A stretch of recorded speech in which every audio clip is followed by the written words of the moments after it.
Hi, welcome back to the channel. My name is Eric, and on this channel, we kind of do a little bit of everything.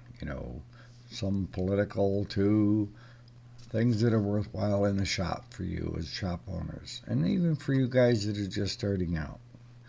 You know, little tips and tricks.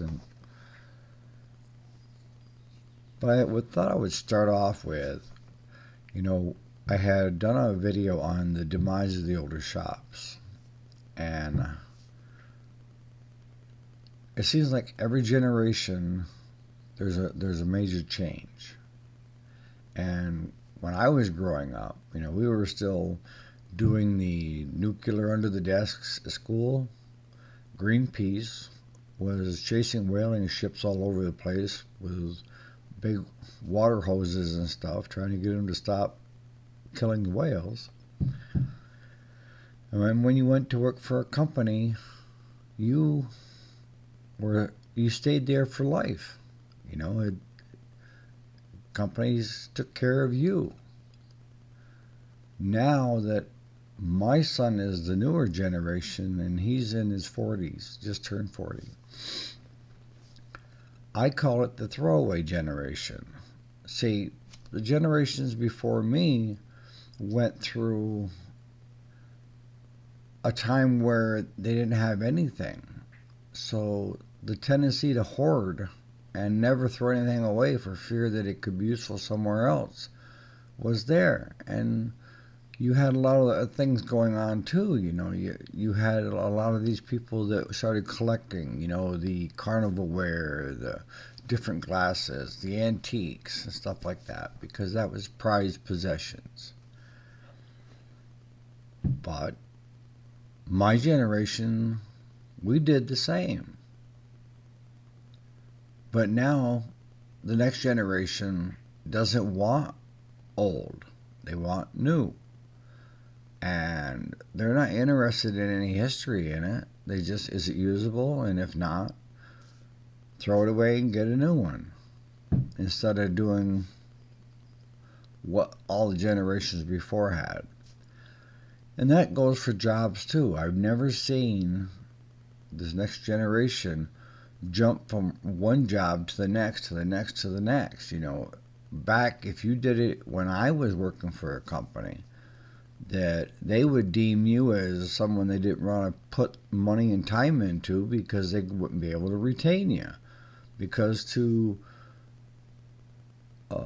take an employee and train them to where they are becoming self-sufficient within your company costs money. But those days are long gone. I don't know of too many companies that are retaining workers for a long period of time. The companies used to look out after their people. Were there exceptions to the rule? Yes.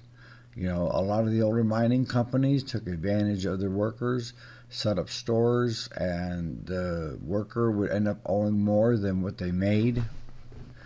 So yeah, there were examples of that shouldn't have ever happened, but a lot of that kind of went away when everything became unionized, and then I watched the demise of a lot of the union shops for that reason, that they had gone from being there for the worker to collecting big sums of money. And the ones that were the union bosses made good money.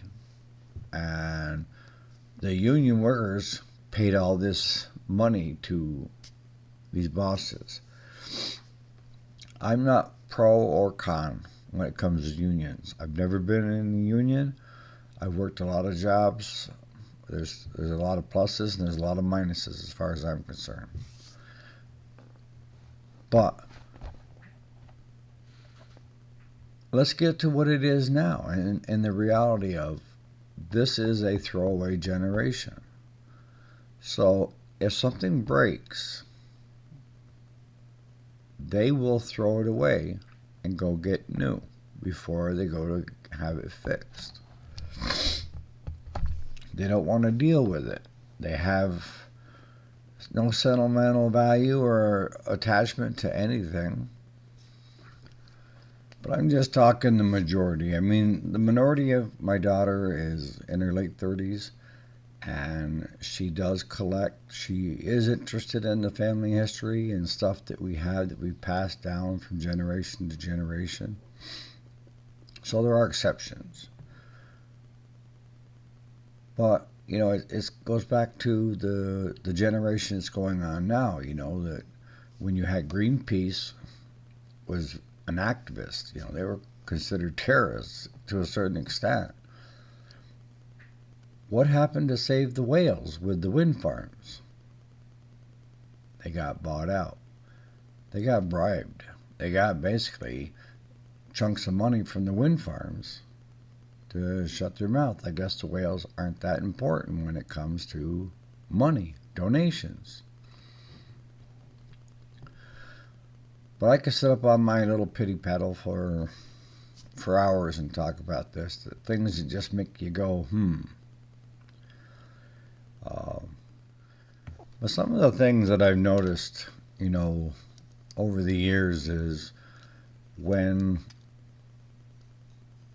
money gets tight, people actually start having repairs done versus just going and buying a new one. And what do I mean by that?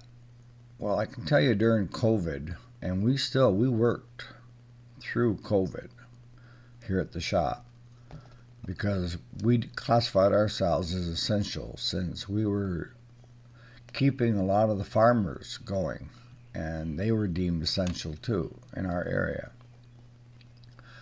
But what I noticed is during COVID, all of a sudden, there was this abundance of money. People were getting paid to do nothing. Parents were getting paid big stipends for kids. And people were out buying like crazy.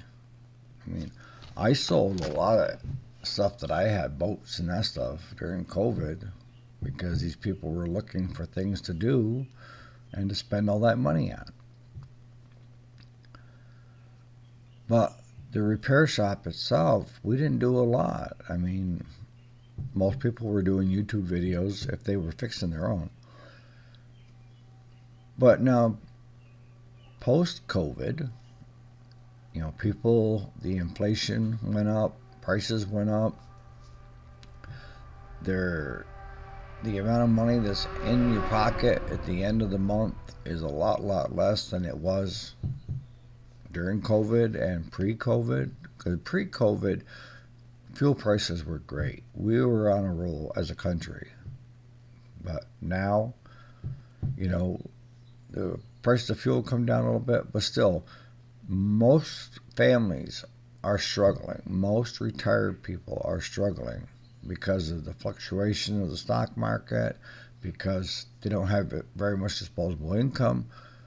So we see an uptick and stuff coming in to be repaired in our shop. And it sounds reasonable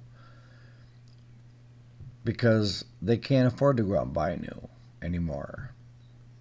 They have to fix what they have.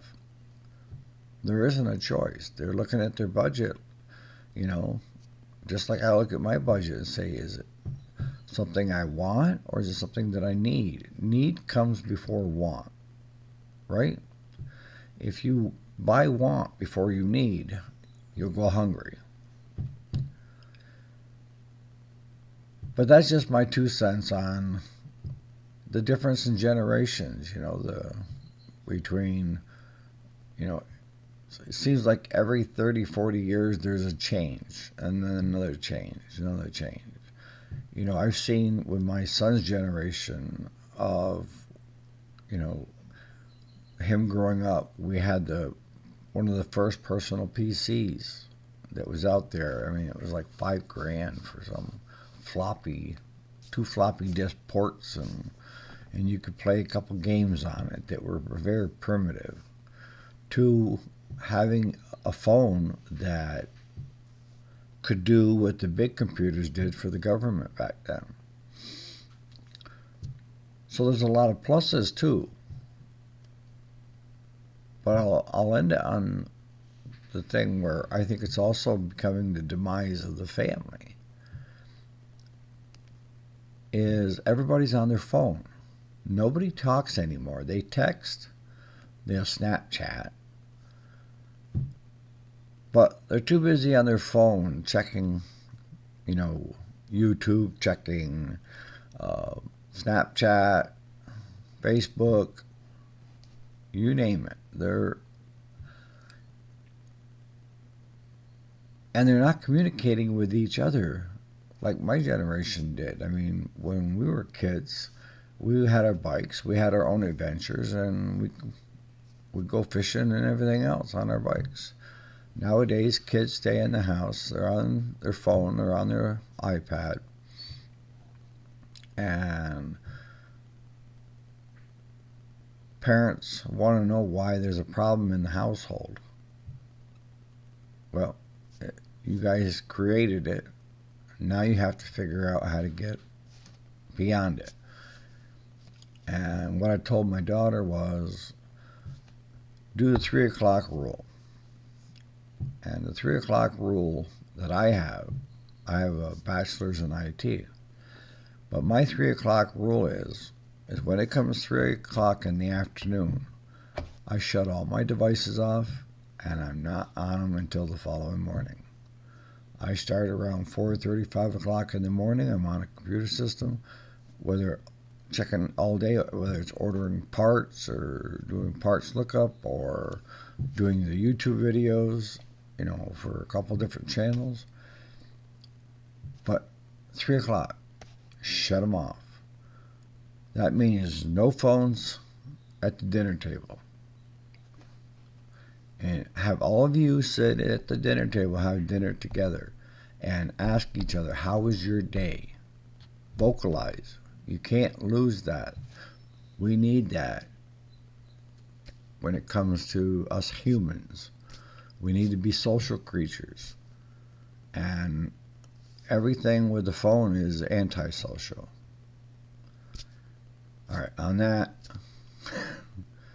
we'll go on to a better video on something to do with the shop. All right, thanks so much for watching.